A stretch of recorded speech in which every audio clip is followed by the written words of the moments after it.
quiero que le demos un gran aplauso de agradecimiento a Andy, que aceptó venir sin ningún problema, casi, es más, les voy a decir la verdad, no aceptó. Él me pidió que si podía venir a hablar con ustedes. Entonces, Andy, come on over. Wow. Let's give Danny a huge round of applause. Thank you so much.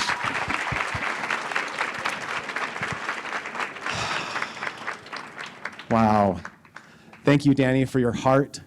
Thank you for creating this space, and for all of you for helping to open up this space and for us to be able to connect here today. How many of you are excited for convention? Awesome. How many of you love Doterra? Yeah. All right, we're in good company then. Well, this is going to be such a great week, a great couple of days. And I want to say an extra thank you to the panel who just shared. Wow. This used to be such a pioneering market. It used to be such a baby of a market. And you have blossomed as a rose. You have become such a mature, leadership-driven market. And I can sense that just from this room and from the panel. So I want to take my hat off to each of you for the leaders that you've become. Congratulations.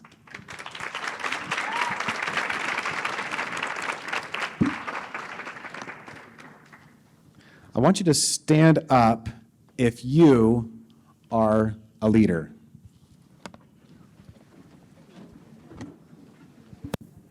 If you are a leader, then please stand. Okay. I want you to turn to the neighbor next to you and say, "You are an amazing leader." Give him a high five.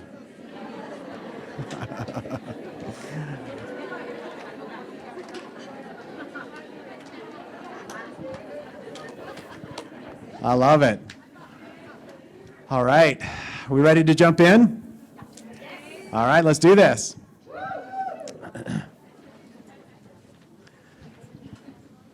So I am passionate about leadership. Even before Doterra, I was reading books on leadership and I was going to workshops. Natalie and I hired a business coach so that we could improve our leadership. But can I introduce you to my favorite leaders? These are my favorite leaders. So Natalie and I are committed to raising leaders wherever we go. And these are our 7 little leaders at our Leadership Academy.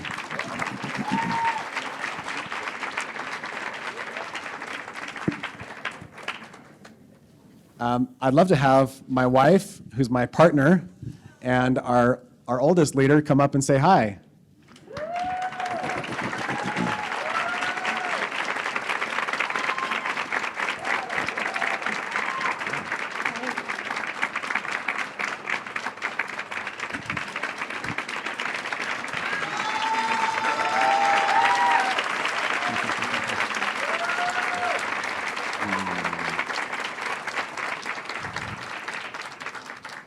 So Max just completed a 2-year service mission in Chile, where he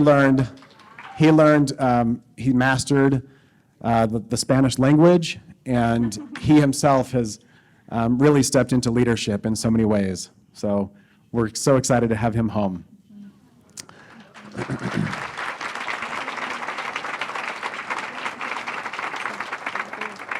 Awesome. Thanks, guys. We just love you. We're so excited for today and all that you will receive. Thank you. Thanks, guys.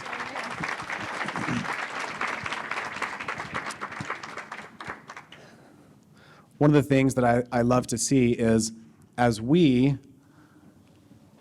are, others follow.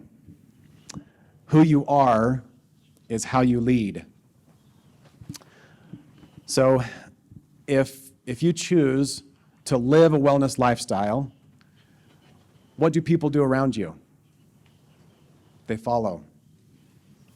Natalie and I love the oils, and we love to rub each other's shoulders. Natalie, at the end of every day, she's been carrying the world all day, and so sometimes she has a sore shoulders or neck, and so I like to rub Aroma Touch on her neck. And just as we love to do that, it duplicates. And so without being told or without being asked, Talmadge, our 9-year-old, started giving Leo a foot rub, and then he returned the favor. So it's one of the most fulfilling things I know of when leadership works, when we see others following in our footsteps. So what is our intention for our time together? My intention is for all of us to step into courageous leadership, to be wholehearted, and to be brave in every way. I want to invite you to put away any distractions so that you can be fully present. And I want you to drop into your relationship with leadership. Who you are is how you lead. How many of you have seen the belief levels before? Does this look familiar? So this is an idea that I had a few years ago and has been so useful for us as we grow our teams, as we help them figure out what's working, what's not working. And it's based on this idea that in order to progress through the ranks, you need to have a certain mindset. You need to be thinking and have a certain level of belief. The foundational belief is in the product. Next, we have to believe in the company and the opportunity. Next, belief in yourself, that you can be successful. And then what you'll notice, the rest of the ranks require a belief not in you, but in others. A belief in your builders, your team. Then a belief in your why and your influence, your impact on others. And then legacy is all about the way that your life touches those outside of your immediate circle of influence. So what I noticed is that these belief levels could be called courage levels. Courage could be the foundation of all of these. Brené Brown, one of my favorite thought leaders, has says that the level of courage, collective courage in any organization, is the leading indicator for that organization's ability to develop culture, create leaders, and accomplish its mission. So courage matters. It matters in a big way. We heard from the panel some of the thoughts on how they showed courage. And how many people on that panel had experienced fear at some point in their journey? Everyone. How many of you have experienced fear or doubt in some way? All of us have, right? So the question is, what do we do with it? How do we process the fear? How do we make sense of it and continue to move forward? And my proposal is that courage is the answer. Another way to think about these belief levels is to think of them as trust levels. Today, we're going to do a deep dive into your ability to create trust. We're going to do some exercises where you can look inside yourself and find how you're doing with leading with trust. How many of you in your doTERRA journey have ever experienced rank shame? Maybe you hit a rank and then you fell back. Or maybe you were pushing for a rank and you didn't make it. How many of you have experienced this in some way, shape, or form? This is very, very common. doTERRA has a system of recognition that is useful. The ranks represent the number of lives touched. But does your rank represent who you truly are? Is your rank the best way to measure your impact? I propose that it's not. So when we put too much focus on the rank, and when we start to attach our worth to the rank, we have set ourselves up perfectly to experience rank shame. Especially when a market has done very well, or we've advanced through promotions like BOGOs, and then the market shifts, or there's not a BOGO, and sometimes our rank falls back, right? So we can create a lot of negative feelings about ourselves if we're not careful. There's a foundational truth that changed my life when I realized it. We as humans are hardwired for connection and love. That's the circuitry that our body and our soul is made of. Love and connection. So we're constantly seeking these two things. We're looking for validation. We're looking for the human connection. I'm going to tell you a little analogy before we jump into some exercises. So I want you to imagine a pot of soil that's healthy and fertile, and then a bed of rocks. Some seeds are thrown into both the soil and the rocks. And the rain comes, and the sun shines, and the seed that was in the soil flourishes, while the seed that fell among the rocks withers and dies. It's a pretty simple story, right? Some of you have maybe heard that story before. Pretty popular. I want to propose to you that part of the equation of whether the seed flourishes or not is how well we help it take root. And in order to understand how we can give doTERRA, in this story, a chance to thrive and a chance to flourish, is by taking a look at the person as a whole. So in this analogy, the seed is doTERRA. And the soil represents you. And the whole person is not just, it's not a bank account, it's not the relationships, it's not just the beliefs, it's the sum total of who you are. So we could say that each of us is made up of our social needs. We need love and connection, like I said. We also have our mental world. The panel talked earlier about how personal development is core to who we are and our development as leaders. We also have spiritual needs. We have financial needs, and we also have physical needs. My Spanish isn't as good as it could be. So physical, right? The body. So in this analogy, if doTERRA is the seed, then the rain that comes is the love and connection. The sun that comes is resistance.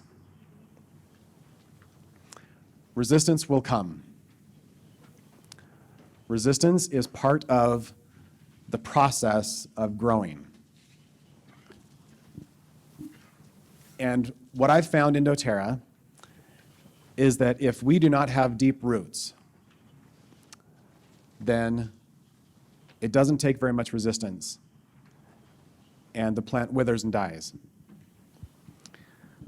How many of you have had builders on your team who were with you for a while, and then they quit? For whatever reason, they left, and they moved on. Go ahead and take a look around the room and take a look at how many people have had builders who have come and gone.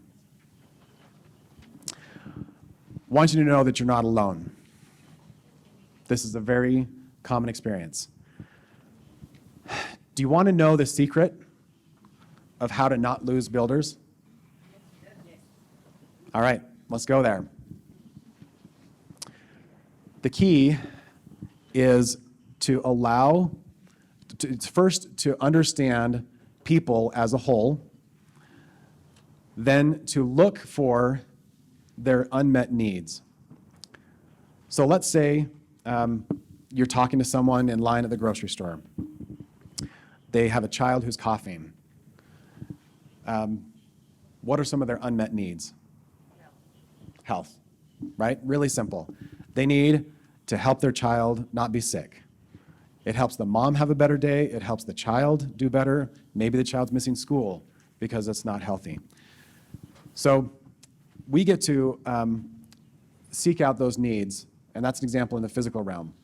Let's say you're talking to a friend and their husband just lost their job. What could be some of the needs that come because of a lost job? Financial needs, exactly. This is not rocket science, right? But the fact is, because it's simple to do, it's simple not to do. And if you can come to see people as a whole and not just maybe one or two sections.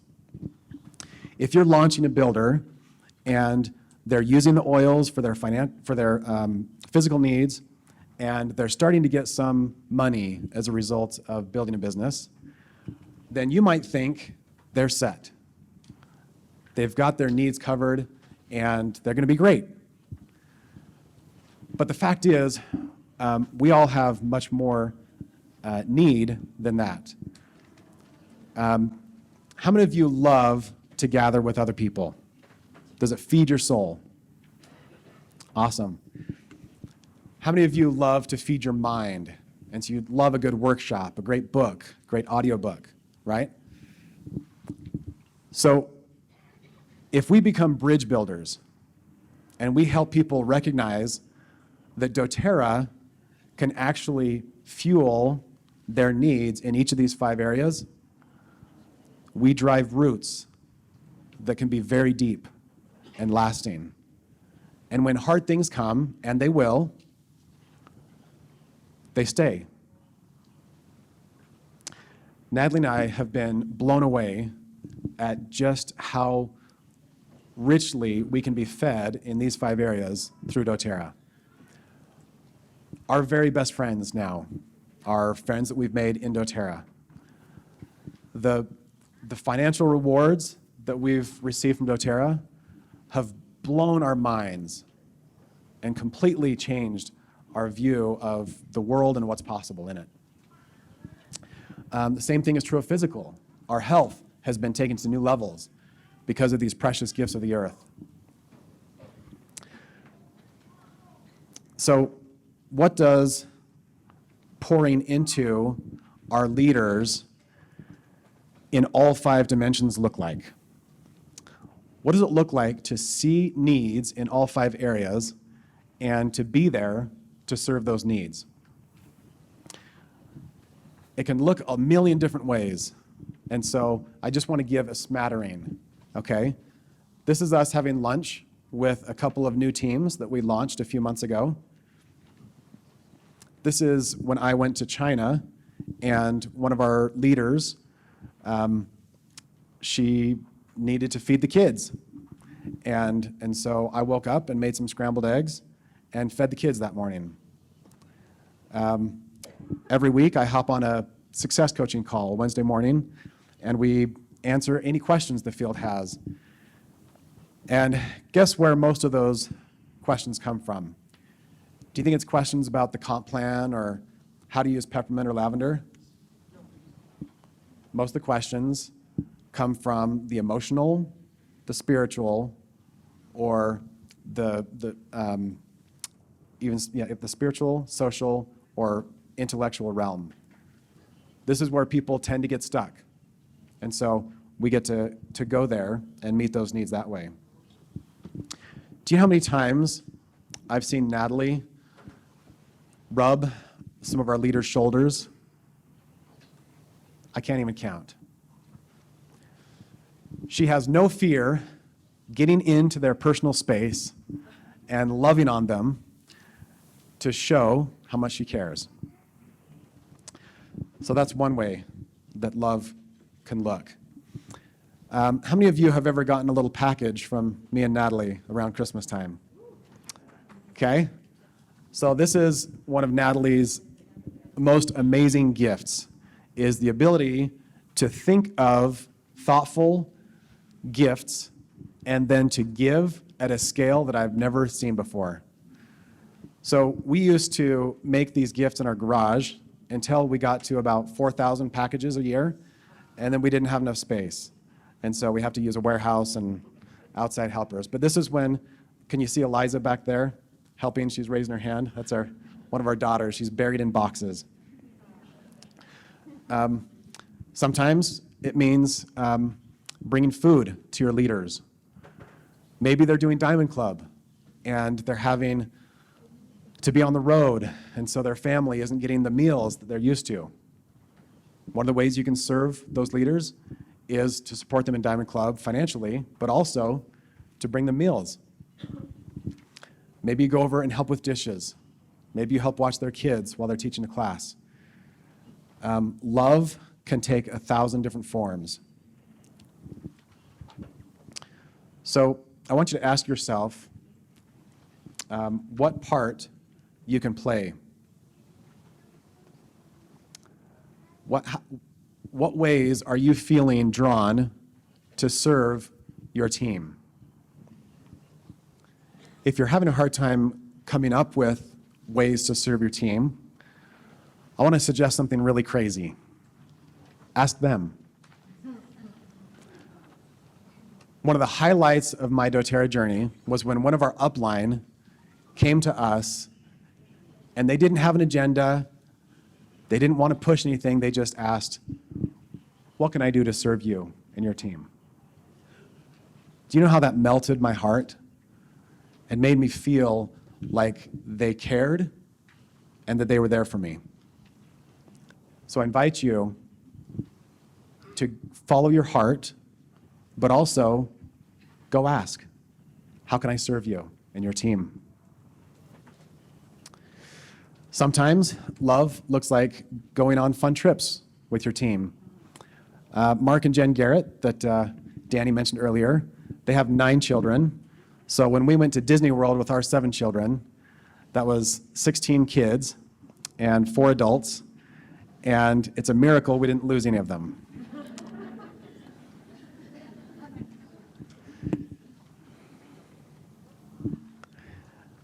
So how many of you have had relationships that have been hurt during your Doterra journey? Maybe there was a misunderstanding, but somebody got their feelings hurt. How many of you feel like the damage is so deep that it can't be undone? We've been there. We've been there a lot of times. Can I give you a little tip? I want you to believe. Believe in the chance for restoration. Hope once more that the relationship can be healed. This little question right here is one that we have used more times than I can count. Can we start again? Can we sit down and can I apologize for my part in this? Can you help me understand what my part was? And can we start again? It takes humility And it can be hard, but I promise you it's worth it. So I want you to think about your leaders and your maybe cross line, up line, doesn't matter where they are. And think about, who do you need to start over again with? Who do you need to have a healing conversation with?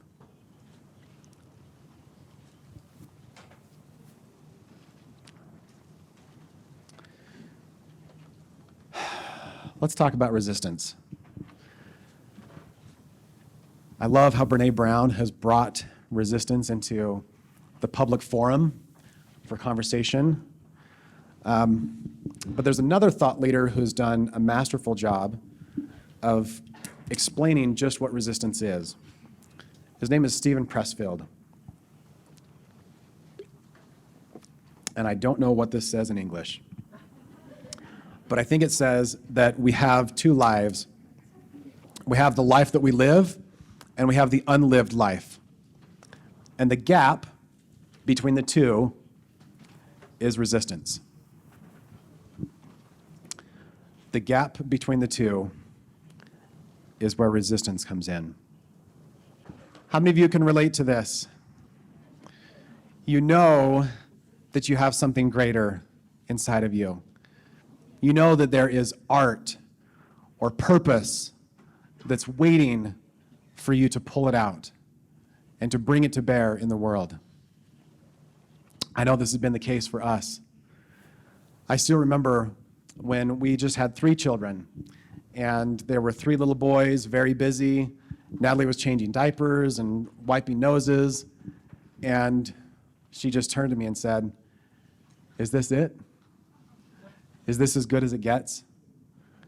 Is the purpose of my life to take care of the physical needs of these little kids?" Because she felt called to something more. She felt called to be a healer. She felt called to serve humanity, to start that in the home, but then also to change other homes. So if that's where you're feeling, you're in good company. Let's summarize what we've talked about so far. Resistance is what gets in the way. If we have deep roots, then when the resistance comes, those roots will be spread into multiple areas of our life, and we can thrive. So I want you to think about, in what ways can you serve people on your team in deeper and more connective ways.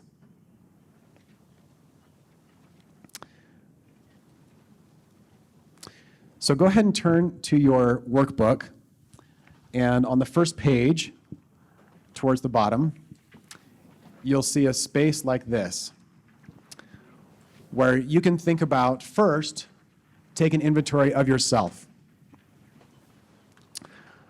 So I want you to give yourself a score on a 1 to 5 scale, 5 being deep, okay?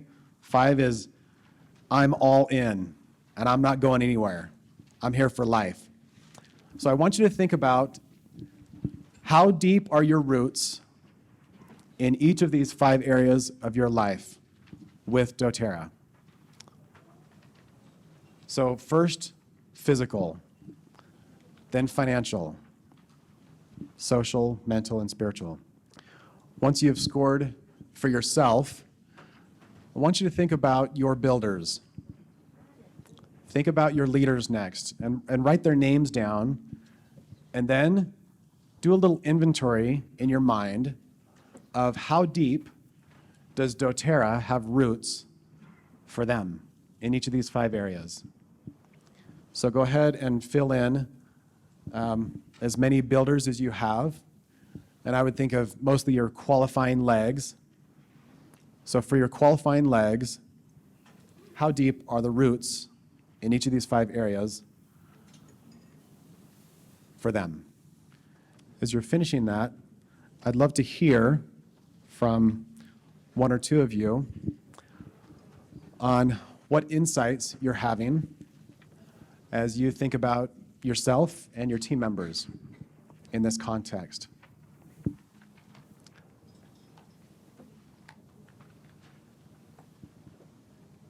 So, Lou, come on up. Want me to go up? Pues como no veo valientes, me paro. Should I say it in English so you hear, so you listen? Why don't you do it in Spanish? Okay. Not translate. Okay. I'll wait until you put it on. Okay, Max will translate. Bueno, lo que yo me doy cuenta ahorita que hago este ejercicio es que me hace falta hacer más preguntas y que quizá asumo muchas cosas y que me hace falta también acercarme a mis líderes desde esta parte de entender justamente sus necesidades y sobre todo saber cómo creo que las puedo apoyar mejor, porque quizá yo en mi historia en Doterra muchas veces me he llevado golpes al ego, justo en la pirámide de creencias. Cuando yo decidí que iba a ser plata, yo decidí que pues con o sin equipo yo iba a ser plata, y cuando yo veía esa pirámide de creencias y decía que tenías que creer en tus líderes, pues yo lo entendí un poco como mis uplines, y entonces yo decía, pero pues qué, o sea, mis uplines qué, ¿no? Y con todo el respeto, y eventualmente me di cuenta todo lo que mis uplines sí me apoyaban, sí me aportaban, y ese equipo que también estaba creando, y fue así como llegué justo al oro, y me queda claro cómo con cada rango hay nuevos aprendizajes, y que si no has logrado ese rango que estás buscando es porque hay algo que te falta aprender. Y me queda claro que sigo en el camino del aprendizaje para el diamante azul y que tengo que aprender cómo puedo ser una mejor líder para mis líderes. Thank you so much. Appreciate it. Yo encontré que no le he dado la atención a mi equipo y que no me he preocupado por estar creando desde el amor y compartiéndolo. Entonces, y pocas veces he sido la entrega hacia dar lo mejor para esa persona. Con muy pocas personas me he identificado y realmente he hecho esa conexión. Pero cuando no la tengo es en el momento en que me detengo y la gente, yo les digo, vamos a hacer esto, vamos a comprar, vamos a compartir. Y ellos dicen, no, y veo la resistencia, pero es igual que la mía, en donde yo no estoy empoderada, en donde yo no estoy haciendo Doterra parte de mi vida y estilo de vida. Y gracias porque tengo mucho que trabajar. Thank you so much. So, how many of you are seeing the importance of this concept? I want to suggest that as a leader, maybe your single greatest responsibility is to tune into the needs of your people. This is not a job. This is not something that people can just go in, do a checklist, collect a check, and say, I did my job. If we want to keep our leaders, we get to win their hearts. To win their hearts, we get to know what their needs are. We get to plug in to their emotional landscape, see the world through their eyes, and serve them from that place. So, how much does it matter that we are in tune with the needs of our team? It matters. As I've watched Natalie serve our team, I've realized that she has a database in her head, and she is constantly thinking of where are they right now? You know, so-and-so just had a baby. What does she need? She probably needs some meals or help with the kids. So-and-so just had a builder drop out. They need some coaching. So-and-so just launched as a new builder. they need strategy. They need a game plan. And it's amazing. Natalie is a Jedi at what she does. And I believe that it can be learned.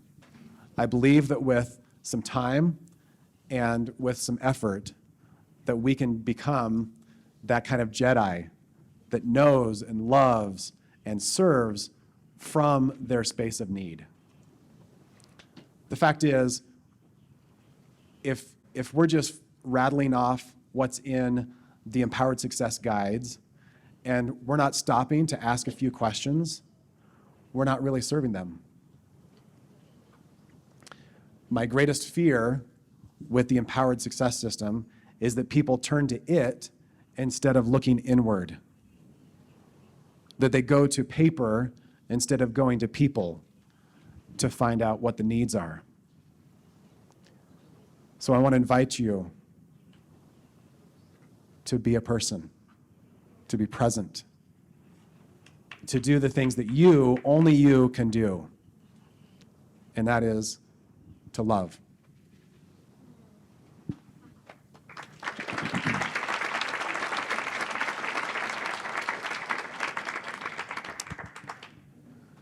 So we talked a minute ago about resistance. Resistance is what gets in the way of us fulfilling our life's purpose. Resistance can show up as, I know I need to reach out to this prospect, but I just saw an alert from Instagram or an alert from Facebook, so I'm going to go over there. And then 30 minutes later, you didn't reach out to your friend. Resistance can look like, I know I need to work out in the morning, but I'm going to stay up too late the night before and sabotage tomorrow's workout. Resistance could look like, I know I just started a cleanse, but I love chocolate. And I didn't take the time to clear all the junk food out of my house when I started the cleanse, so I'm just going to have a cheat this once. And then again the next day, and then the next. Resistance shows up in 1,000 different forms. But I want to give you the very best tool that I know of to fight resistance, and that is your why. Your why will keep you up late at night. It will pull you out of bed. It will make you do things that are hard, that are uncomfortable, and it will get you to your goal. Without a why, big things can't happen, but with it, you become unstoppable.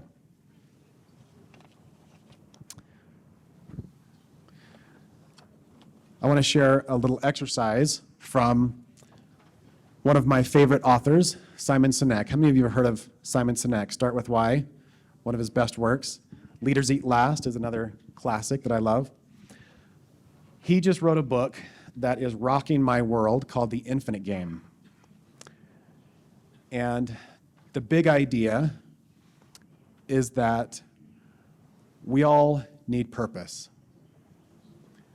We're tired of big companies and big projects that lack heart, that have no soul.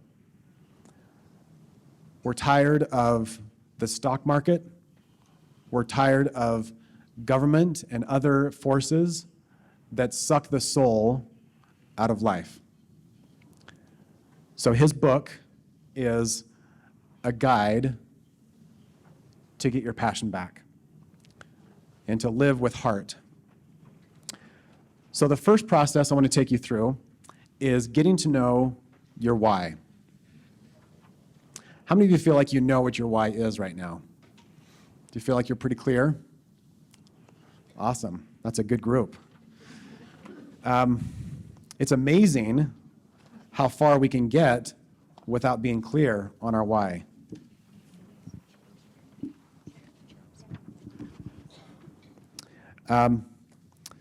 So, what is it that motivates you?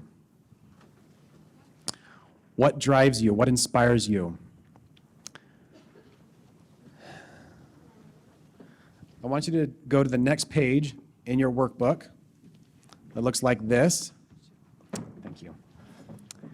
And let's start filling out these exercises. So when somebody asks you, what do you do for work? How do you answer that question? When somebody asks, why do you do that? How do you answer that? So go ahead and take a few minutes and fill out the first section called My Work on the My Why page, which is page 3. So you're feeling good? Yes, I'm feeling very good. Awesome. Yeah, Would you be willing to thank you. share some of the things that you wrote down? I think that sometimes we just live like in pilot mode. And it's so important to open our eyes and see the people around of us. And we can create an impact in the world. There is a purpose in the life, and we can create an impact in the world. And probably we can start with us and with our family, and that could impact our community, and that could impact our city. And it's great. I think it's great. And thank you for this. Thank you. Can you share with us what some of the answers were that you wrote down? So if I were to ask you, what do you do for work? What would you say? Okay. So, now I became a teacher of aplicación mental, Awesome. mental application. But I think it started with Doterra because a lot of people came with me and asked me for help. Mm-hmm. So I started to see that the first problem we have is that we don't believe in ourselves, and that we create a lot of stories in our mind, and our mind is great. So Awesome. Doterra bring me to this place. So now I'm a teacher of mental application, thanks God. And also I say to the people that I share wellness. Awesome. Thank you. Let's give her a round of applause. Thank you so Thank you. much.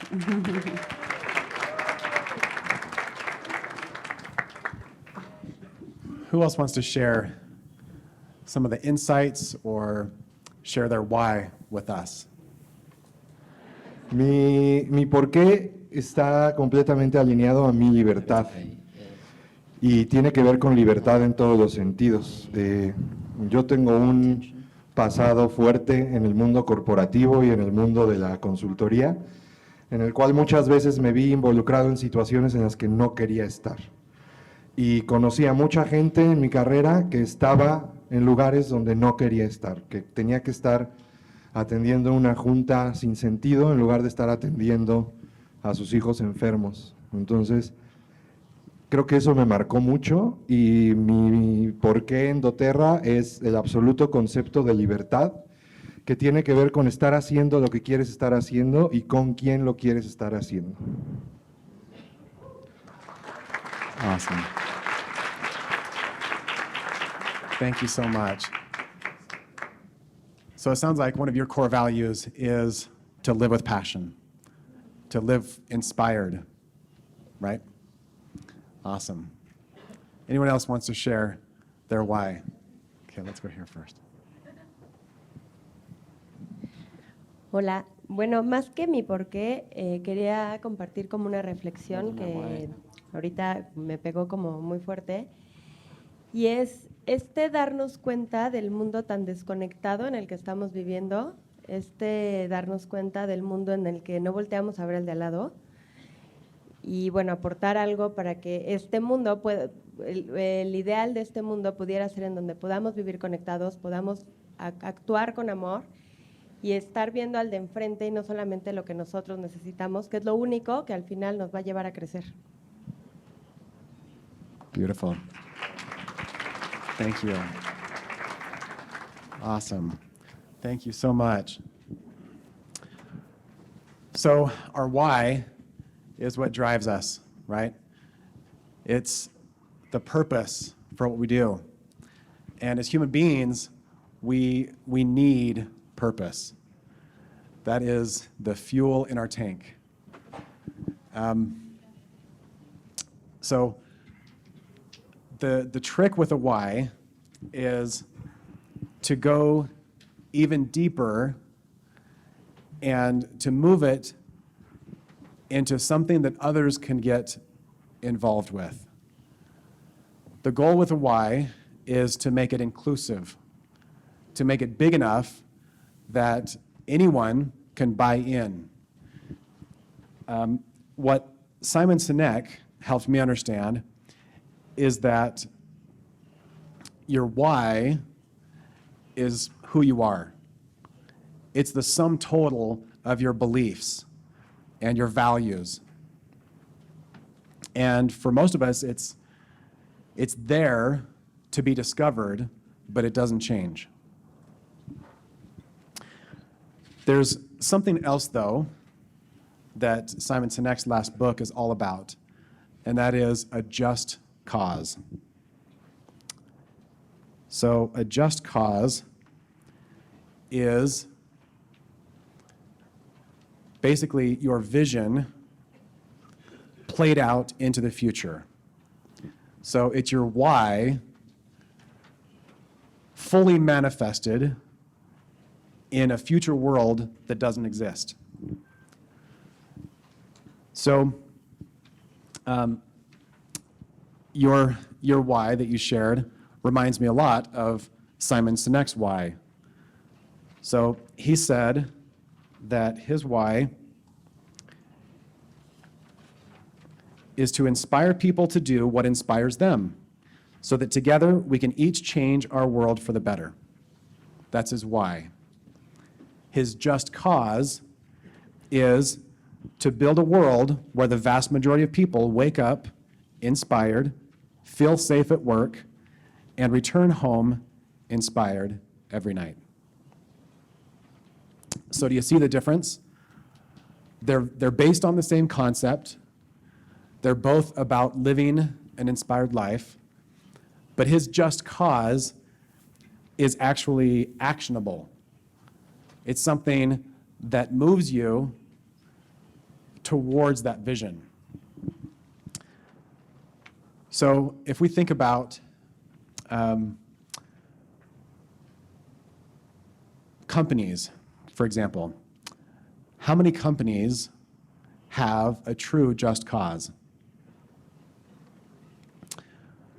They're hard to find, actually, especially those that start and remain true to their just cause.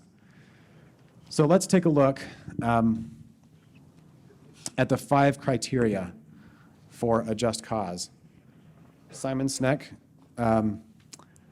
comes up with a really clear list of 5 criteria. This is on page 4. First of all, a just cause needs to be for something, right?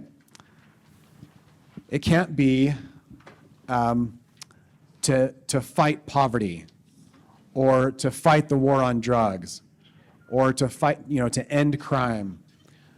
Those are fights against something. A just cause needs to be for something. Do you see the difference? So I remember one of our family members had a bumper sticker, and it said, "Don't steal. The government hates competition." And this was kind of the story of their life, was always tearing down bad government or bad leaders. And it drove me nuts. And it wasn't until I read Simon Sinek's book that I realized he doesn't stand for anything. He just stands against a lot of things. So that's the first requirement of a just cause. The next is it needs to be inclusive. It's open to all those who wish to contribute. So inclusive is the next thing. The third one is that it's service-oriented. In other words, the goal is to serve the end user. It's not about you, or it's not about the company. So if you were trying to enroll somebody in Doterra, and you said, I want you to buy the biggest kit because I want more money. Does that inspire? No. It doesn't, does it? What if you enrolled a builder and you said, I want you to hit silver because I want to hit diamond? Does that inspire? No, it doesn't. So a just cause is all about helping the end user. It's where the water gets to the end of the row. So many companies are all about, we want to create the best product and have the most market penetration and do it at a great value. What does that have to do with the customer? Not much. Many of them are out to control the most markets or have the most market share. Again, what does that have to do with the user? Nothing. So as we go into the next exercise, be thinking about how can I focus on them? Just like the exercise with the unmet needs, how can I see into their world and serve them from that space? The fourth point is it needs to be resilient. It needs to be able to endure political, technological, and cultural change. And the fifth one is it needs to be big, bold, and ultimately unachievable. So, it takes vision to make a true just cause, doesn't it? Let's look at some examples. Natalie, do you want to come up and we can go through this exercise?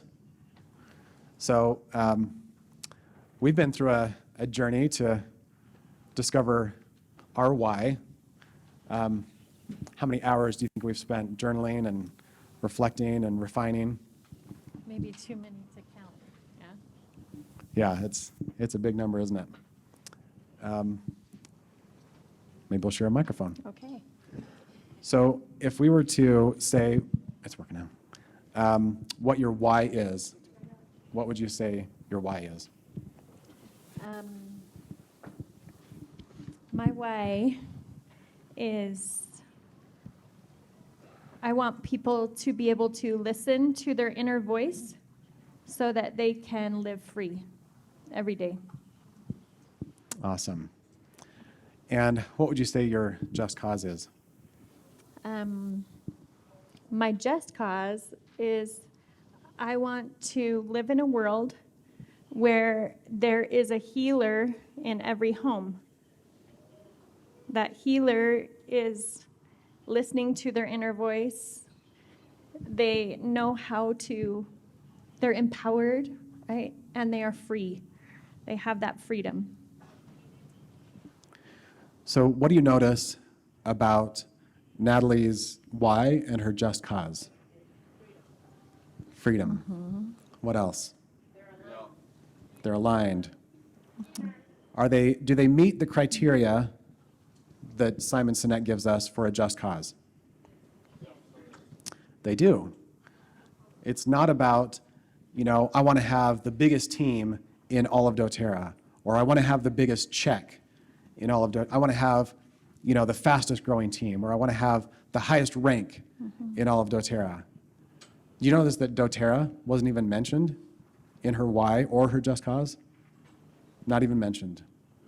It's a vehicle to help my why and my just cause, right? Absolutely.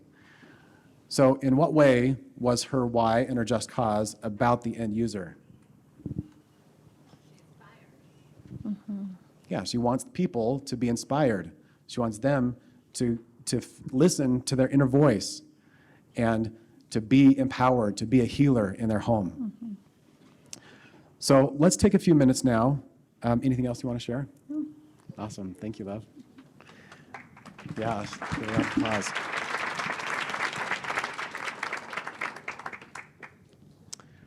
So So let's go ahead and jump into the journaling exercise about your just cause. Let's take just a few minutes and start journaling about these questions in your just cause. Awesome. Who wants to share what they've come up with? Who's got a just cause that they're itching to share? Please.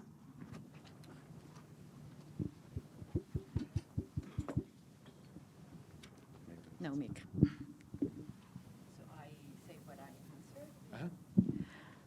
Bueno, yo hice como varias reflexiones.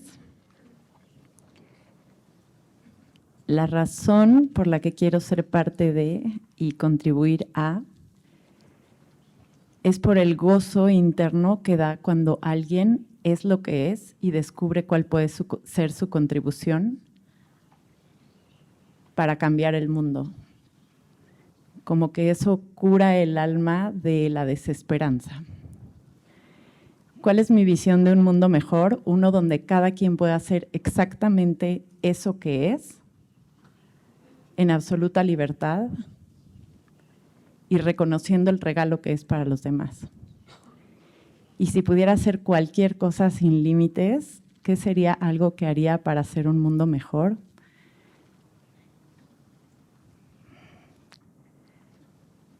Mostrar a cada persona el poder de alinearse con algo más grande, porque entonces se elimina la resistencia y aparece algo que se llama sintropía, que es fluir con algo mucho más grande donde unas cosas nutren a otras y todo genera un cambio positivo, mejora. Thank you. Can I ask you another question? Can I ask you another question? So you talked about being contributing, right? And being free to create. Why does that matter so much to you? Me parece que cuando uno no contribuye a algo y no es parte de algo más grande, hay un vacío. No hay conexión, no hay creación, no hay... Es un regalo de ida y vuelta.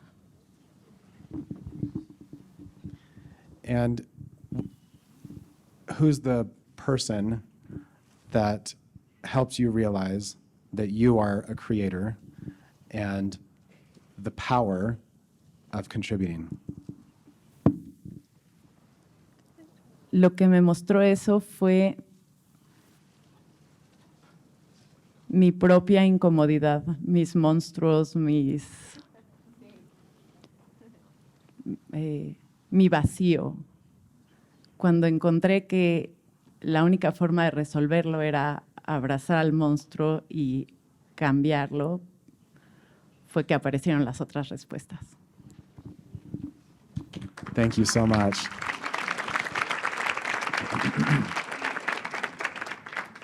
How many of you have noticed that when you get clear on your why and your just cause, you're revealing your journey? I could tell as she was speaking about how empowering it can be to be able to create and to be able to contribute, that she wasn't talking about a friend or a neighbor or her mom. She was talking about herself. So this is power that we all have access to. Our story is the perfect launching place for a life of contribution. Thank you for sharing.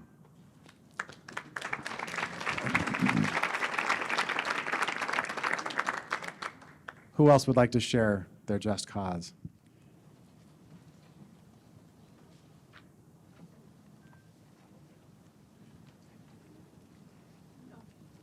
please.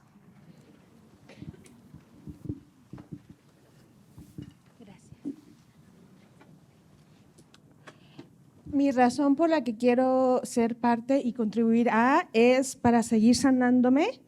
Soy una mujer que tiene von Willebrand, es una enfermedad que no tiene coagulación en la sangre, y me he dado cuenta que puedo estar encontrándome conmigo día a día, ir creciendo, cuando en su momento me dijeron que podía perder la vida a los 15 años.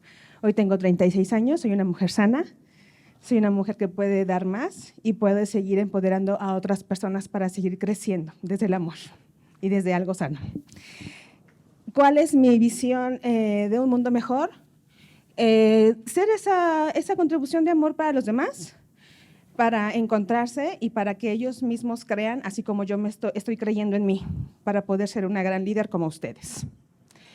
Si pudiera hacer cualquier cosa sin límites, ¿qué sería algo que haría yo para hacer un mundo mejor? Siempre una caricia, siempre una mirada y siempre estar dispuesta para el otro. Esa es mi contribución. Thank you so much. Thank you. So, I want you to take a look at your answer to question 3 about if anything's possible. If there were no limits, what would you create? And I want you to ask yourself, have I dreamed big enough? Is my vision big enough that other people would want to join me? Is my dream inclusive enough? How many of you know who Elon Musk is? Founder of Tesla, SpaceX. So, Elon Musk is a world changer.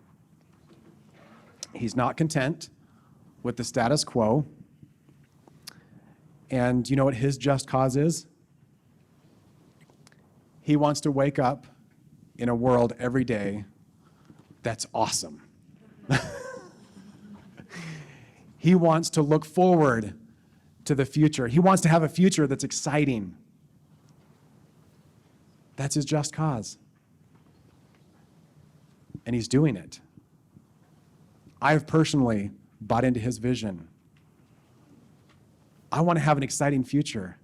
I want to be part of a planet that's sustainable. I want to be part of a way of moving people and living on the planet that's healthy.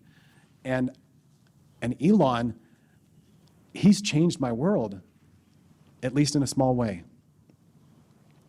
So I want you to go back to your statement and think, if I could turn that up, if I could make it even more global and bigger and deeper impact, how could I do that?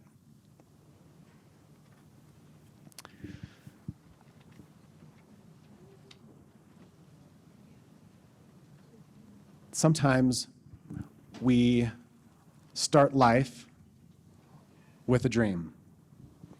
You ask a child, usually between the ages of 3 and 6, what they want to be when they grow up, and how big can they dream? Really big, right? I wanted to be an astronaut. Natalie wanted to change the world and be a teacher. Then life happens. And we have enough adults tell us, you'll never do that. And what happens? We start to sell our dream up a river. And we start to play small. And we start to settle. We start to be okay with just getting by, just paying the bills, doing just enough. So I want you to go back to your 4-year-old self who thought anything was possible and turn up your vision. It doesn't have to be about you being an astronaut. It doesn't have to be about you It could be about impact. It could be about the world. What dreams have been dormant in you and are ready to be awakened?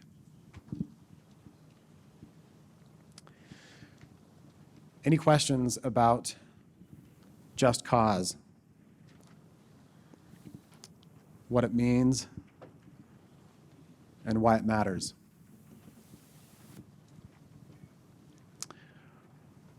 Wow, you guys are sharp. Okay, let's talk about an elephant in the room. Okay? So how many of you feel like you've been sitting in your chair for too long? Okay, why don't we take a 5-minute break, grab some water, use the potty if you need to, and we'll be back in 5 minutes.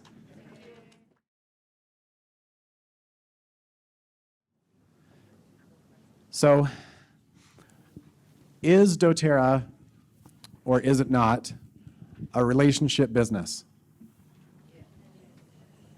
It is. It is definitely 100% all about relationships. So what is one of the biggest obstacles, the biggest forms of resistance in our relationships? Trust. When trust is high, how well do relationships work? Whether it's marriage, Doterra, how well do they work? Amazing. When trust is gone, how well do relationships work?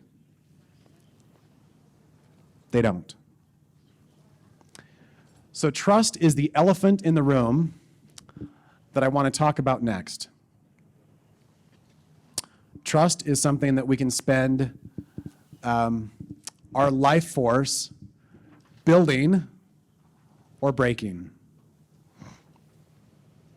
increasing or decreasing the levels of trust. And it's one of those things that we don't talk about often enough, I believe. So let's jump right in to some exercises. You've got a page, page 5 in your workbook, about trust. I want you to rate yourself first. So on a scale of 1 to 10, 10 being the most trustworthy, what score do you give yourself on your trustworthiness? 10 being you're the most trustworthy person you know. 0 meaning nobody should trust you with anything. How would you rate yourself on a 1 to 10?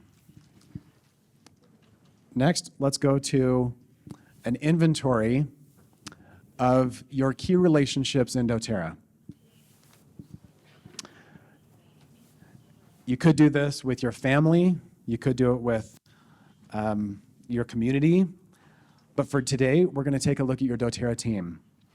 So fill in the circles, the small circles on the outside. Go ahead and fill in the names of your key leaders, your qualifying legs, the leaders that you're partnering with the most closely in Doterra. So this is your downline builders or leaders. Now, let's take a look at how much you trust them. So on the line right next to their name, go ahead and fill in how much you trust them on a 1 to 10. La pregunta es, ¿cuánto confías en ellos o cuánto confías en su potencial para hacer el negocio? ¿Es cuestión personal o más de capacidad?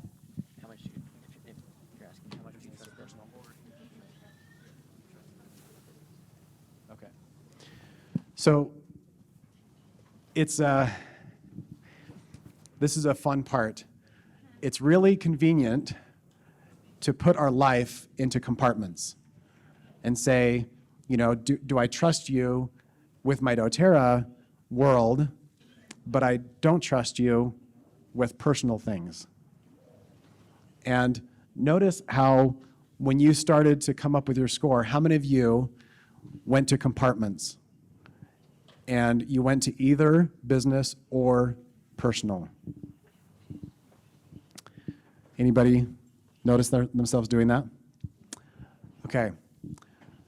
So in the US military, we have the Navy. The Navy is like the best we have.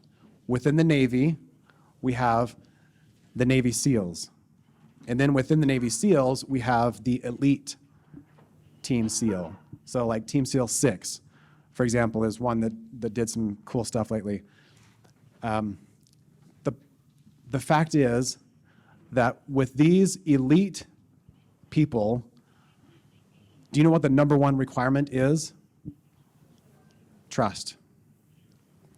They don't care if you can bench press the most weight. They don't care if you can stay under the water the longest. The thing they look at is trust. And what they found is there's really only one kind of trust. The kind that they talk about most often in the Navy SEALs is, do I trust you with my life? But the true test is, do I trust you with my wife? Do I trust you with my money? The true test is, would I give you access to my bank accounts? Would I tell you, if you're going home before me, hey, go give this to my wife, and trust you completely with that? So, as convenient as it seems to put things into compartments, there's really only one score. So, it's all the same. Trust is trust. Does that make sense? So, with that in mind, let's go ahead and fill in, on a scale of 1 to 10, how much do you trust your leaders? So go ahead and fill in how much you trust them. And once you've finished that, go to question 4, and based on the information that you have, right? Ideally, we would go to these leaders, but just based on the information you have, if someone were to anonymously ask them, how much do they trust you? What score would they give? Obviously, we can't read minds, but do your best, just based on comments they've made, their actions. What score do you think they would give you? How would they rate their level of trust in you? I want to teach you something about the logic or the math of relationships. Whoever has the lowest score is the actual score of that relationship. So you might trust them at level 10. They might trust you at a 4. Which number represents the actual trust level of that relationship? 4. And the inverse is true too. So trust is not something that you can make up for where they're lacking, right? So, based on that, go through and circle the lowest score in each of these relationships. We can hope, right? We can project all of this desire into a relationship, but at the end of the day, where does trust start? It starts with you. It starts with me. How much do I trust myself? How much do I trust myself?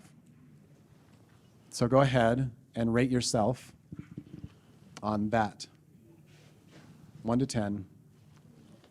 How much do I trust myself?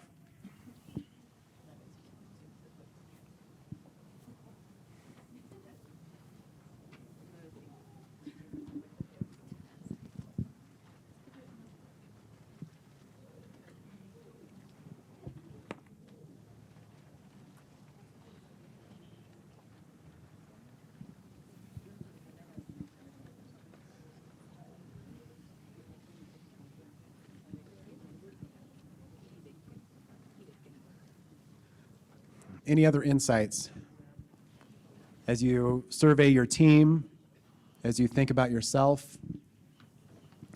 Any other thoughts or insights that you're having? Any breakthroughs about trust? So, as we move into the next section, we're going to talk about the very best tool that I know of to build trust. Before we move on, I just want to invite you to reflect on who in your team you need to rebuild trust with.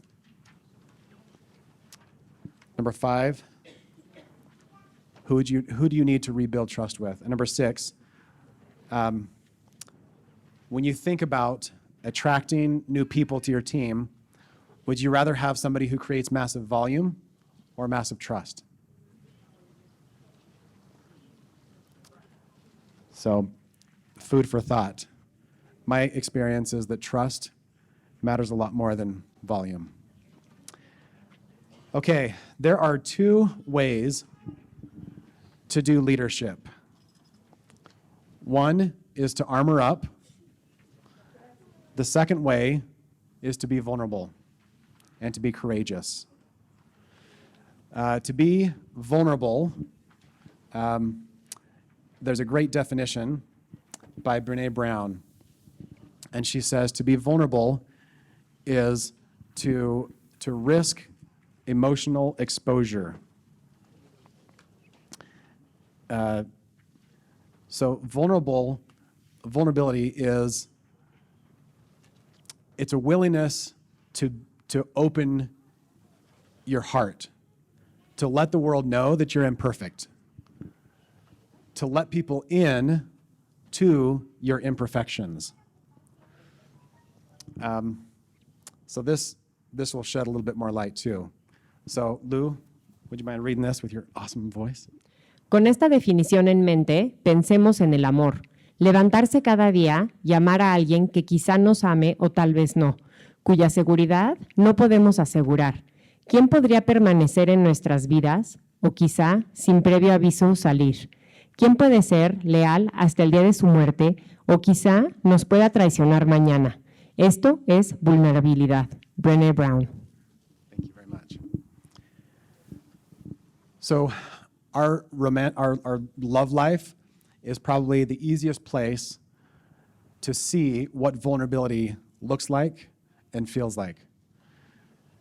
Because can we do a relationship without vulnerability?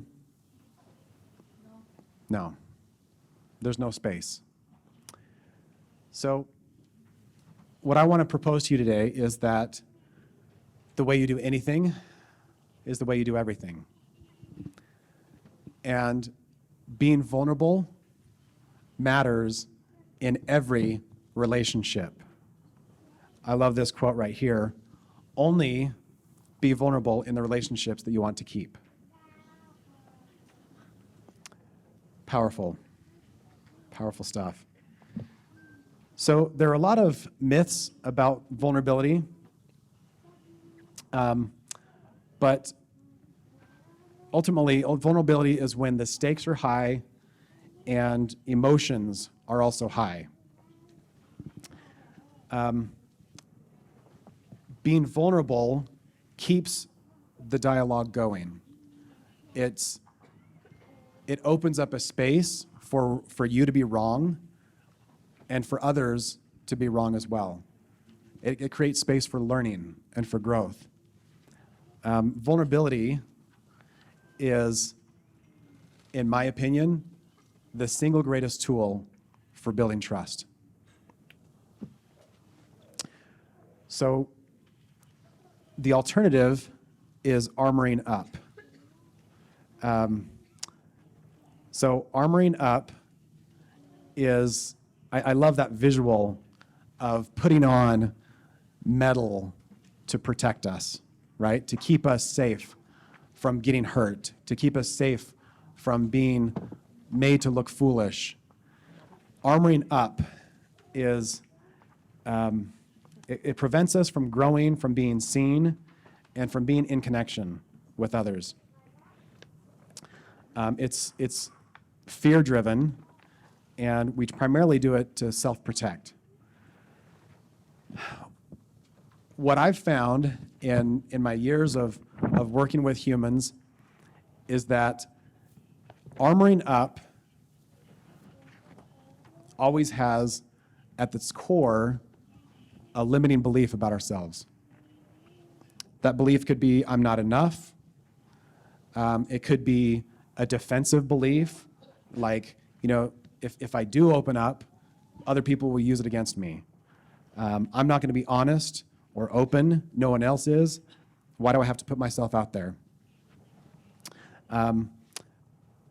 We feel the butterflies in our stomach when we think about being vulnerable, and if we armor up, we go into putting up the walls, blaming, and accusing, making it about their fault instead of being open. And it usually ends in comparison, saying things like, actually, I'm better than them. If they're not going to be open, screw them, I'm better than them. So I want you to think about, in your relationships, what are the things that lead you to armoring up? We've all chosen both paths, right? We've chosen armoring up at times, and we've chose to be courageous at other times. But when you armor up, what is it that leads you to do that? To protect yourself. Okay. So it's when you feel attacked. So when you feel like you're being blamed or accused. What else? What other situations do you find?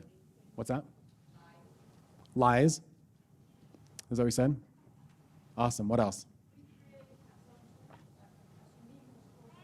Uh-huh. Right. We make assumptions. Exactly. The cost of armoring up is incalculable. It's huge. We think that it makes us safe, but the exact opposite is true. So, I love this image of a sculpture of two adults who are fighting with each other. But what is inside each of us? A little child. And what does the little child want? They just want a hug. They want to be held. They want to be known that they're safe. They want love and connection. This sculpture captures for me the wiring that we all have for love and connection. There are a lot of myths about what life is like if we do open up, if we do choose to live vulnerable. One myth is that trust has to happen before vulnerability comes. The opposite is true. If we lead with vulnerability, we instantly create trust. I highly recommend all of Brené Brown's work. My favorite book is Dare to Lead. But she has, I think, encapsulated the very heart of vulnerability. And these are 6 of the myths that are very popular. I think most of us were raised, I'd love to ask, how many of you were raised to believe that vulnerability is weakness? That it's somehow bad or wrong to be vulnerable? I know this is especially true for men. Many of us are taught not to cry, not to show emotion, not to ever be weak or open emotionally. And I love that Brené Brown is bringing us into new ideas and new ways of being as we lead. There are lots of exercises that we're not going to take the time to do, but I want to talk next about the path of courage. So if you'll turn to page 8 in your workbook. And let's talk about courage.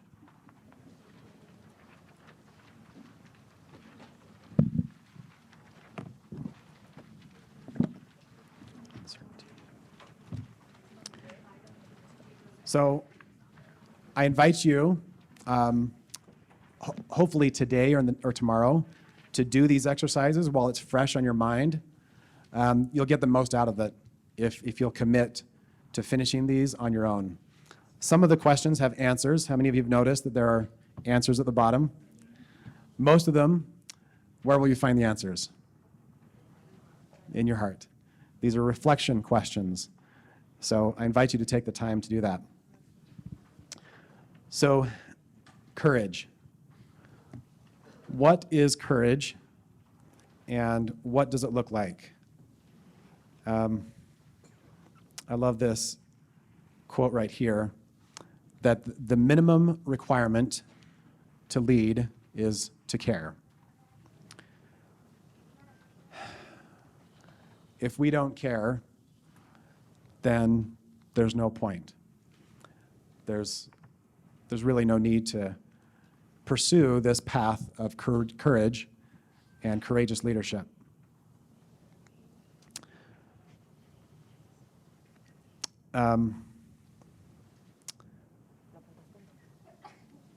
So let's talk about when we are in a situation where the stakes are high, emotions are high, and we're like that little child that just wants to be held. Whose job is it to go first, to be vulnerable? Mine. It's ours. Don't we wish so often that the other person would go first? If they would just re-engage after a fight, if they would just be open when you need to have a crucial conversation, if they would just lead out with admitting that they're wrong, right? How many times do we say things like this? But the fact is, it always starts with us. The first step to being vulnerable is going first. Again, we have lots of great exercises, but I'm going to leave that for you to do on your own time. Take a look at the myths. Take a look at how you do leadership. Like if you do armored leadership versus courageous leadership on page 10. That is a fantastic exercise to discover where you are. If you want to get better, you have to start by knowing where you are. So I want to go to a thought exercise. We've been talking a lot today about fears. Fears and limiting beliefs about ourselves. I want you to think about the question, what is the thing, the feedback that I fear hearing the most? If I were to get one piece of feedback from a leader, from someone I really admire, what would be the feedback that would hurt the most? Some of us, it might be, you're not a real leader. Some of us might be, you're a fake. You know, you talk about leadership, but you're not a true leader. So I'd love to have you just journal for a minute about what would be the feedback that you fear most. What do you just cringe thinking about hearing? Maybe it's that you're not there for me. Maybe it's the fact that you're a hypocrite. Maybe it's that you say you care, but you don't. So what would be the feedback for you specifically that would hurt you the most?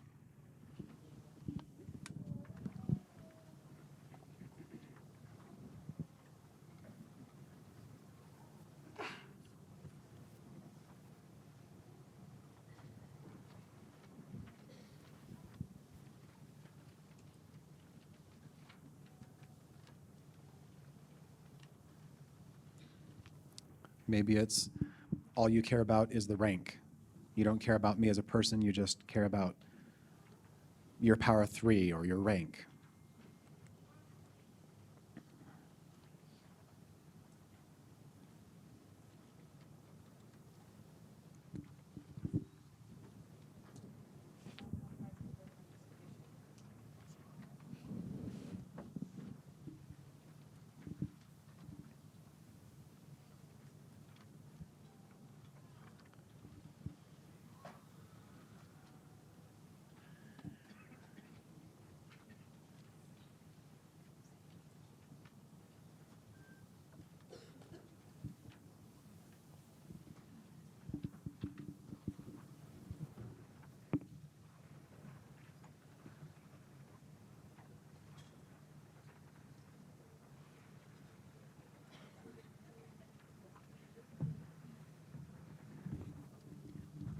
Who would be willing to share the feedback that you fear most?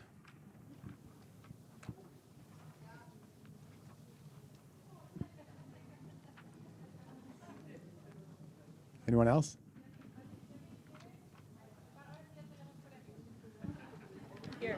Great. Bueno. Gracias.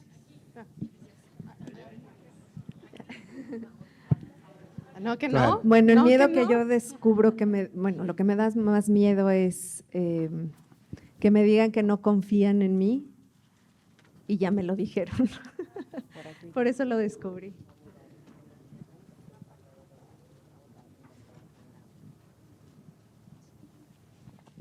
Those are hard words to hear, aren't they? Yeah. Thank you for sharing and being vulnerable.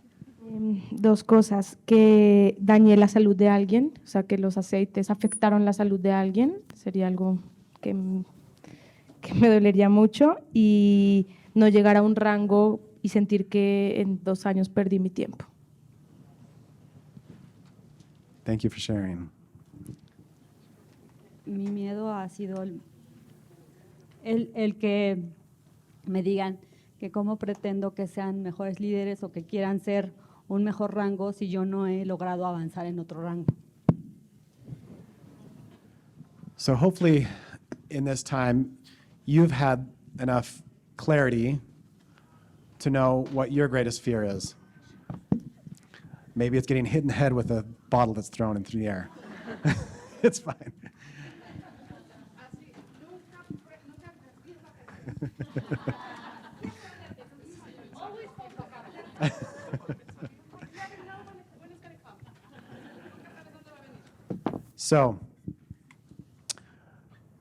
So why do we take the time to talk about this yucky stuff? This is uncomfortable territory, right? This is not the fun, happy side of Doterra. This is the reality of what actually stops us. So if you haven't written down your greatest fear, the feedback you fear getting, please write it down. And I'm going to tell you why. Because the cave that you fear to enter holds the treasure that you seek. How many of you have seen Star Wars? Is it big here too? Okay, how many times? So one of my favorite scenes of all time is when Luke is in training with Yoda, and while they're in training, he looks across the swamp and he sees a cave. And what does he say to Yoda? He says, "What's in that cave?" And Yoda says, "In you must go. In you must go." So they go into the cave, and of course, Luke says, what's in the cave? And he goes to get his lightsaber, and Yoda says, "Weapons will not help you there." So he goes into the cave, and he has the epic battle with who? Darth Vader. And after he cuts off his head, he picks it up, and who does he see? Himself. The cave you fear to enter holds the treasure that you seek. Whatever you wrote down on your paper is the next obstacle that will get you to where you want to be. Marcus Aurelius, over 2,000 years ago, said it this way: what stands in the way becomes the way. Life has a very reliable way of serving up exactly the experiences we need when we need them. Life is a great teacher, isn't it? And if we're willing to go into the cave, to take a look at, in this case, the feedback that we fear the most, and really go there, really be willing to say, why would that hurt? Why would I not enjoy that? If we're willing to go and take a look, then we can start to learn the process of turning resistance into sunshine, lemons into lemonade. Life will not stop delivering resistance to you, but how you choose to respond to it is up to you. So, what is your current relationship with resistance? Do you lean into it or away from it? Resistance, in my experience, is our greatest teacher. So, we get to learn a process of feeling whatever it is that is the feeling is coming up, processing that, and then moving to higher ground. And why do we do this? So that we can help others do the same. You know what my favorite role is to play in Doterra? A life coach. I love helping people recognize their limiting beliefs and blast through them to become the creator that I know that they were born to be.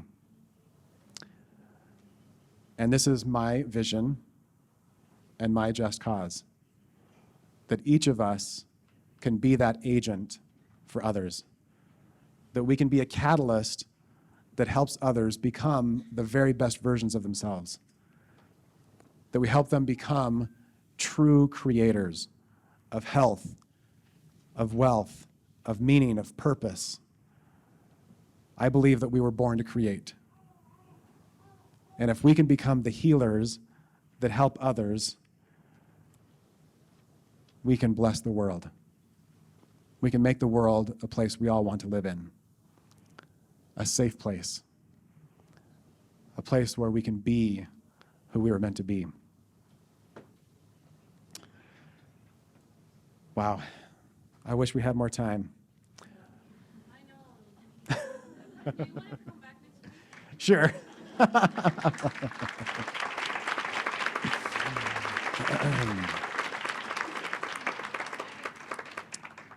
Let me finish.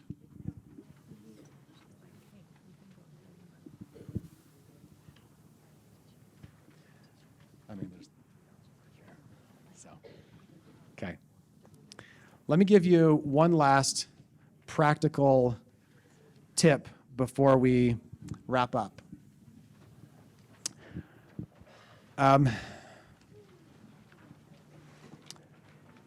We all have stories. We have stories about how Doterra's products have changed our lives. Some of us have stories about how the business has blessed our lives.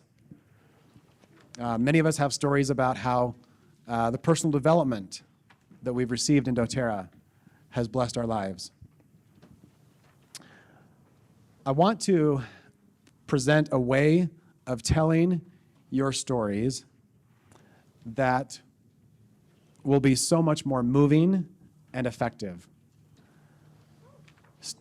This is page 14 of your workbook, this little graph. And we're not going to take time. Well, let's take the time. So I want you to pick one of those stories, and we're going to take it through this exercise, okay? So,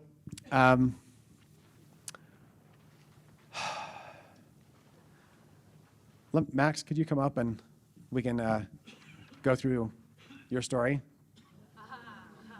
Awesome.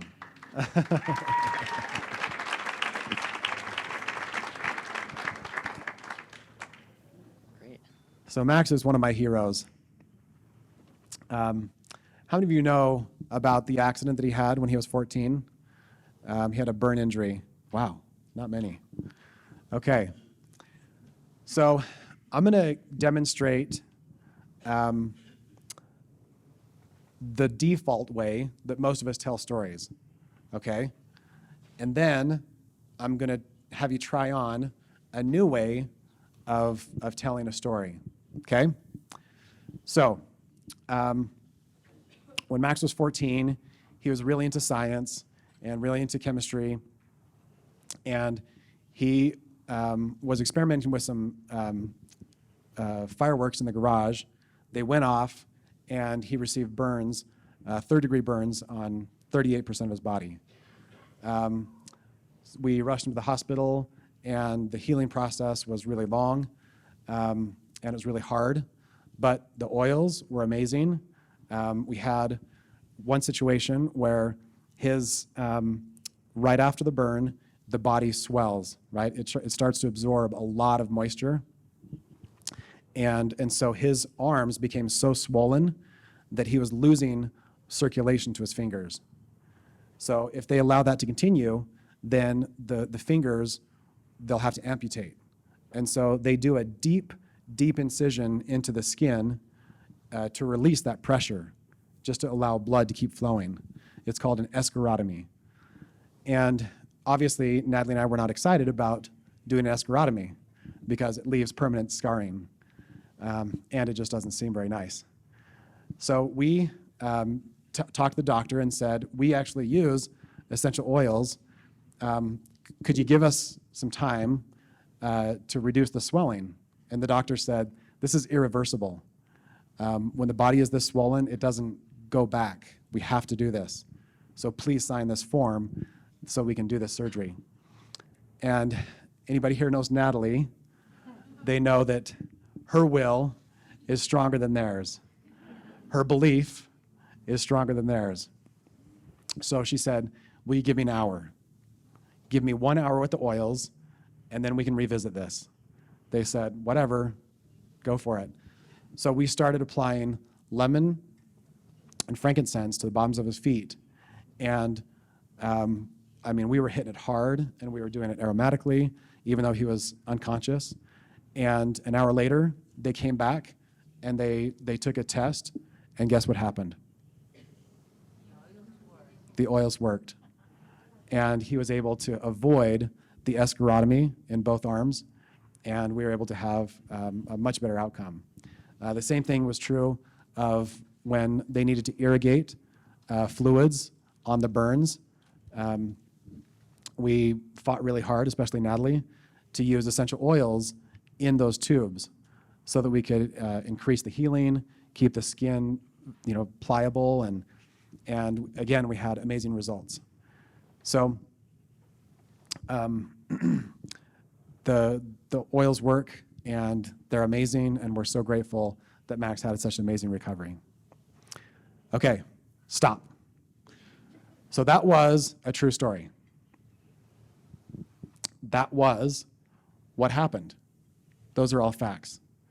How much of the story did I spend on the problem and the cost of the problem?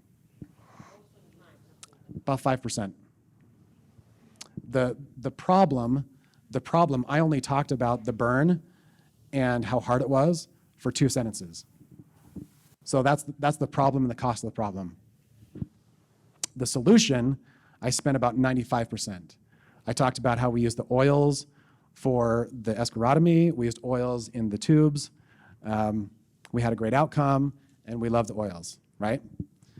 So that was the inverse, the opposite of what I'm proposing that we do in our storytelling. So can I now tell you a more authentic version of the story? Okay. So Max is, he's amazing. He has more courage than I think I'll ever have, more clarity about life, and he has a lot of passion too. So one day, he was in the garage, and he was building an explosive, and a spark ignited the explosive that he was building, and it erupted in flames. It made a flash of heat and light that left him blinded and staggering for a couple minutes. We heard the sound, and I came running out to the garage, and my son was on fire. His shirt was in flames. His hair was in flames. And it was all I could do to know what to do. So in that moment, I used my hands to pat out the flames, and I got a couple burns myself. We ran to the sink, and we got water all over him. I opened up 3 bottles of lavender, and we poured it on him. He had such a presence of mind that at first we didn't even know if he needed to go to the hospital. But then we realized this was severe, and we rushed him to the hospital. That night, the doctor said, when you see him again, you're not going to recognize him. His body will be so swollen with fluids that he'll look like a balloon. And so we got to the hospital, and it was true. They moved him from one hospital to the other. Then we met with the head doctor, and he said, you need to prepare for the worst. People with burns of this size usually don't make it. So we need you to prepare yourselves emotionally, physically, however you need to, for Max to not make it through this. And Natalie and I tried to sleep at the hospital that night. And it's hard to sleep when your baby boy is in that state. Well, the next 3 months, the next 3 years were a battle. It was a battle in every sense of the word. One of the impressions that Natalie had was we get to share this journey, every bit of it. The good, the bad, the ugly. We get to be vulnerable. And so we started that day posting on Facebook all the updates, from the times he was in the coma to the ways that we were trying to cope emotionally, to him coming out, having to learn how to walk again, him having to learn how to eat again. He had lost so much muscle mass that literally he had to have a fork with a styrofoam thing around it just to be able to hold the fork. I still remember the day that we took the kids to the hospital room. And our next oldest son, Sam, he's kind of a tough guy. And just walking in the room, he was in tears because they love their brother Max. And for the first time, I think they realized how serious this was. So after one of the discussions with the doctor, they told us to come in for some surgeries, and they said it would be a same-day surgery. And while he was in surgery, the doctor came out and said, actually, we need to break this up into 2 surgeries. So instead of being here for a day and literally driving home tonight, Max will be here for another month. 28 more days. And this is after the first month that we had spent in the hospital. The doctor is saying, brace, get ready for another month in the hospital. So picture this, Max is he's being operated on. The doctor has come out to talk to us. Natalie starts fighting with the doctor on their approach, and we listen and we try to be open. We're not happy, but ultimately the doctor is saying this is what's best. And I didn't think that there was much of a choice. We needed to go ahead with it. And I took the side of the doctor. And Natalie and I had the biggest fight of our marriage. And I'm not proud of the way I handled myself that day. I wish I could go back and do it again.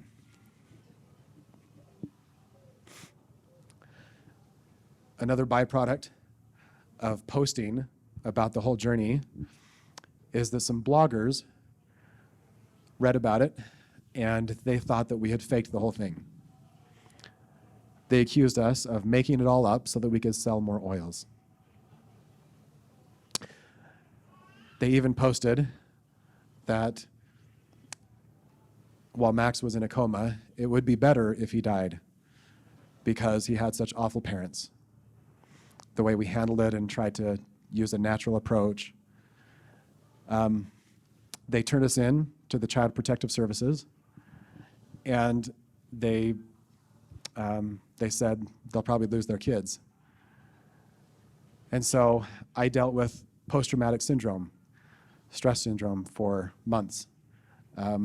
Sleep was hard to come by. Natalie experienced memory loss over the trauma. And that was one part of it that took us months to heal.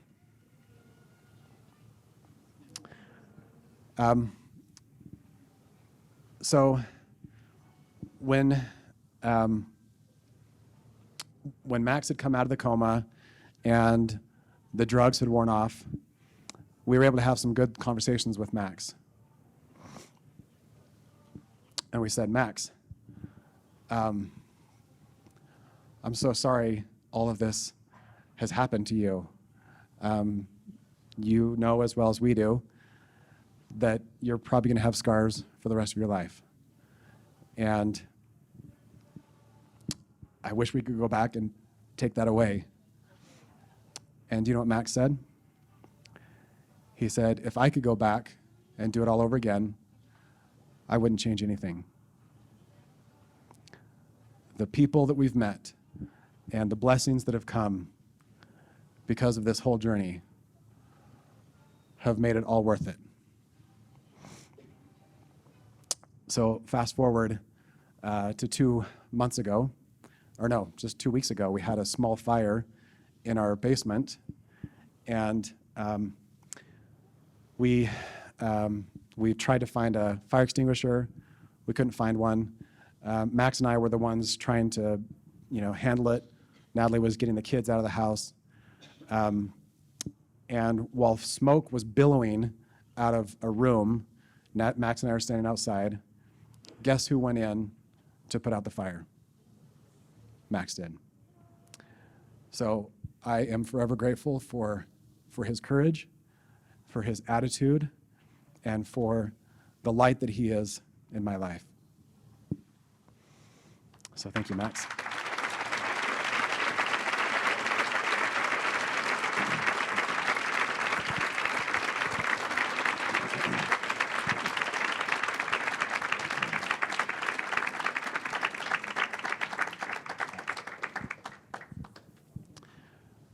So the second version, was it different from the first?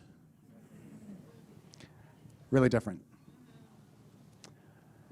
Well, how much of the second version did I spend on the problem and the cost of the problem? Most of it. The vast majority. So the problem was the injury, but then the cost of the problem was all the fallout that came, right? We were spending time away from the kids. We had people who were bad-talking us. We had the decisions to make about his surgery. We had the human weaknesses, especially on my part, of how we tried to make those decisions. The cost of the problem was enormous. Whoever has that music, could you just take the... Oh, it's up above. Okay. Okay, thanks.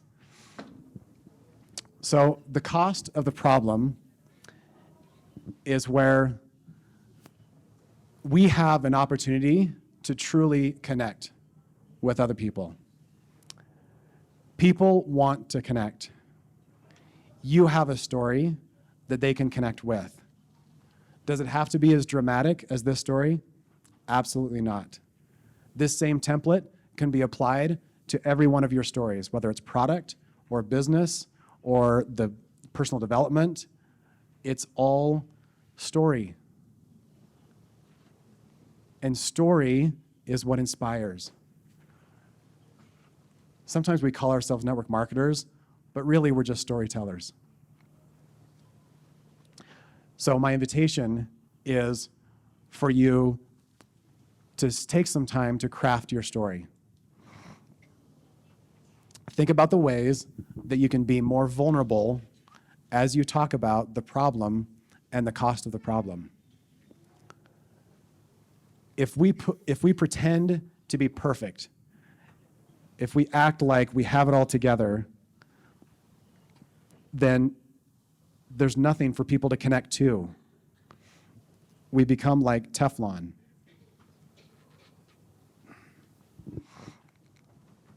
So we think that people connect with our strengths and our greatness, but they actually connect with our weaknesses.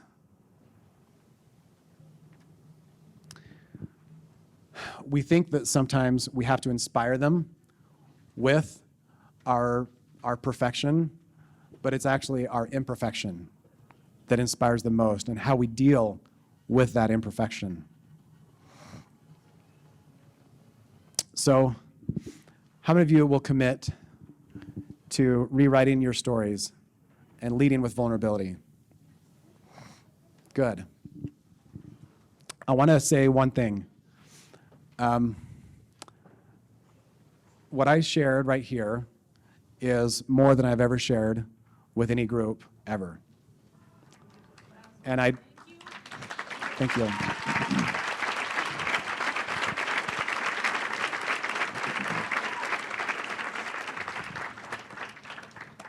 My intention is to demonstrate what vulnerability can look like.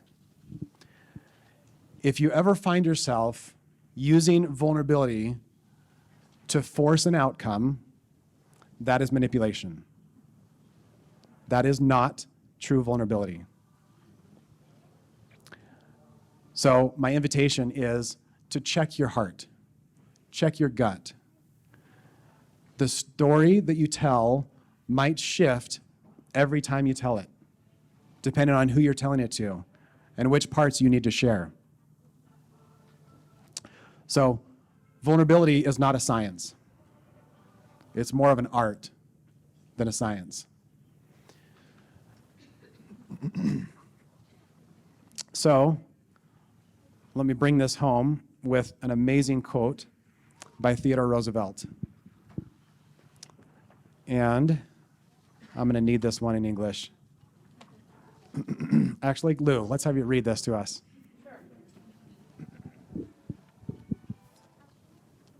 No es el crítico quien cuenta, ni aquel que señala como el hombre fuerte se tambalea, o donde el autor de los hechos podría haberlo hecho mejor. El reconocimiento pertenece al hombre que está en la arena, con el rostro desfigurado por el polvo y el sudor y la sangre, Quien se esfuerza valientemente, quien es el mejor de los casos, encuentra al final el triunfo, inherente al logro grandioso. Si fracasa, al menos fracasa atreviéndose en grande, de manera que su lugar jamás estará entre aquellas almas frías y tímidas que no conocen ni la victoria ni la derrota. So if you choose to upset the status quo, if you choose to change the world, will you have critics? Yes. Guaranteed. If you choose to be vulnerable, will you get hurt? Guaranteed. So why do we do it? Because the just cause is worthy. What we can do in the world is worth any amount of pain, any amount of critique or attacks. Just like we were criticized for the way we handled Max's accident, we will all be criticized in this path. But it's not the critic who counts. It is the man in the arena, face down, with blood, sweat, and tears, who strives valiantly and dares greatly, that will change the world. So let's change the world together.